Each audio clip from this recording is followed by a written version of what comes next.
Why is Dortmund's team not the same as last year's Dortmund team, Guillem? I think in Nuri Sahin, there was a challenge to convert him into an elite manager before being an elite manager. And he was handed over this project of Borussia Dortmund, full, as you say, of young players that have to develop with potential, but like young players are, with moments where they pick big highs and others where they don't find the consistency required. I can think of the game I watched against Barcelona, for instance. It was 3-2 in Dortmund, and it was a side that created problems to Barcelona because they have pace. We know they do. They have goals in them as well. They can have a solid midfield if everybody's there, but they have a lot of weaknesses too. It didn't seem a side that controlled what was happening. It was very often a coin in the air, and that it has been a little bit the time in the Champions League. But as the Borussia Dortmund players have reminded everyone, they managed to get with a better side, yes, but into the final of the Champions League unexpectedly. So I wouldn't put them under Real Madrid in that list of odds. Well, one player that was instrumental in their route to the Champions League final last season was Nico Schlotterbeck, the German international. Unfortunately, suffered a season-ending injury prior to this match. What sort of impact does this have on Niko Kovac's side? Well, let's look at the substitute that will play in that position, Emre Can, who is of course not a centre back and doesn't do all the things that his companion does, and it has to do with building from the back. Has got leadership, no doubt about it, but Emre Can is a little bit slower. We will see as well if Borussia Dortmund are going to play with three at the back, as they did against Freiburg at the weekend, and they did very well. But it hasn't been the usual formation. If it did, perhaps Emre Can will be more protected. But it does look like not only with the appearance of Emre Can, but certainly as well with Pascal Gross and Sabitzer, the two holding midfielders, who will not be there either. This is a Borussia Dortmund that is weaker in all departments. And yet they do have, when they get onto the pitch and they have 3 or 4 ideas that they deploy on the pitch and during the game, they tend to be good at, and they have pace. And that's one thing that can hurt Barcelona.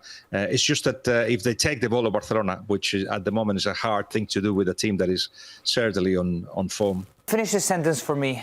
This is the best Barcelona team since the Barcelona Luis Enrique with Neymar, Luis Suarez and Messi, I guess. Better than Valverde's Barcelona? Valverde was undervalued for what he did at the side, winning the Cup and the League in the same year. But then, of course, he had the debacles of Roma. The last time they were in the semi-finals of the Champions League was against Liverpool, that 4-0 defeat. It didn't fully had to do with Valverde, but it wasn't the best Barcelona at the time, and with players that weren't at the best. In any case, 10 years ago, they made it to the final, won it with that team, and I think these guys are as good as that. How do they prioritize any of this stuff, or do they? Are they just really a young side that's saying, okay, we're in a sort of that Pep Guardiola way where we're going to win everything right now? And this is so Catalan, and in a way, Barcelona-like. You talk to the players, Lamine, Raphinha, Gavi, they're all saying, we're going to win everything. We can win everything. We're better than anybody. Now, that's Catalans tend to be reserved, and they don't celebrate things before time, and certainly they don't have that kind of arrogance that you sometimes need to win. But they are convinced that the idea that Hansi Flick has put in their minds, in their DNA, is a successful one. The thing, of course, that they're struggling with is rotations. And I'll give you an example. Raphinha, who came hurt from the international break, it wasn't a break for him, after the defeat against Argentina. He hasn't been in the lineup in 3 out of the last 4 games, and he's a lion in a cage right now. So every time he's got the opportunity to play, he just goes and bites. He's ready. He's 100%. Let me play. And the likes of Lewandowski is also resting. Even Lamine Yamal, Dani Olmo, of course, is injured. But even that, you've got a team that is very, very hungry, very ambitious, and the leadership of Raphinha, who scored 27 goals and 20 assists in 44 games, plus the magic of Lamine Yamal. Pedri, for me, is the best midfielder in Europe right now, if not in the world. All those things make Barcelona certainly candidates to win everything. And the way that Hansi Flick is rotating suggests that the team will be picking for a lot longer than, for instance, he did last season. Gavi, some criticism coming his way this week about his playing style, possibly his contributions to the team. And, you know, he was recently quoted as saying, a lot of people think I don't know how to play football, and they don't have a, can you hit the button, Tony? Clue this season.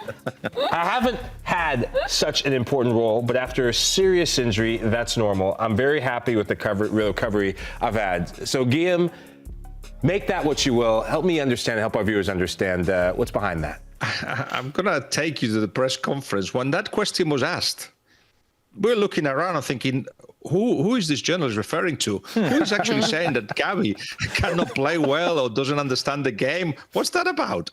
All right, Gavi is even though he looks, short and everything else, like midfielders of Barcelona, he has something else. He's aggressive. He's quite direct. I think he fits Hansi Flick's style very, very well. Of course, after being 1 year out, it takes a while to get the right form. I'm not sure he will play. I think Fermin will play instead today. We will see. But in any case, he has been already important to Hansi Flick, and he's been little by little getting into the thick of things. So I don't really know. We don't really know who's saying those things, because certainly you're talking about somebody that, yes, was born in Sevilla and came to Barcelona later on. I think he was 14, 15. But in any case, who has adapted very well to the style of Barcelona, was absolutely crucial. And Luis Enrique and De La Fuente in the national side before his injury, and also with Barcelona.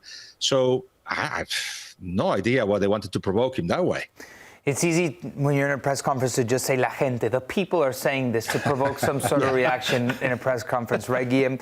But talking about players that have grown, who do you think out of Pedri, De Jong, Gavi, probably Raphinha, I would say, is the answer to this question, the player that has grown the most under Hansi Flick? They all have, so it's a difficult question. But one, let's see, Pedri has to do as well with his physical side of things. That's not relatively directly to Hansi Flick decisions. That's the club that saw that by playing more, he will not get injured, strangely enough. In the case of Gavi, we haven't seen really get to his 100% quality yet under Hansi Flick.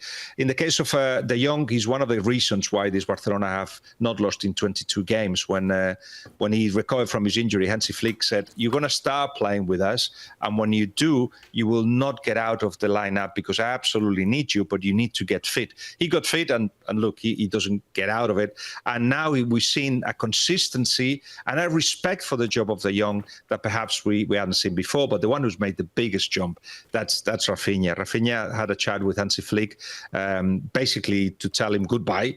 And Hansi Flick said, "No, you're going to be very important to me," and he's shown to do so as well, in a leadership status, as well as, of course, with his stats and his appearance. But I'm telling you, he's so annoyed that he hasn't started 3 of the last 4 games, with the intention, of course, of keeping him fresh.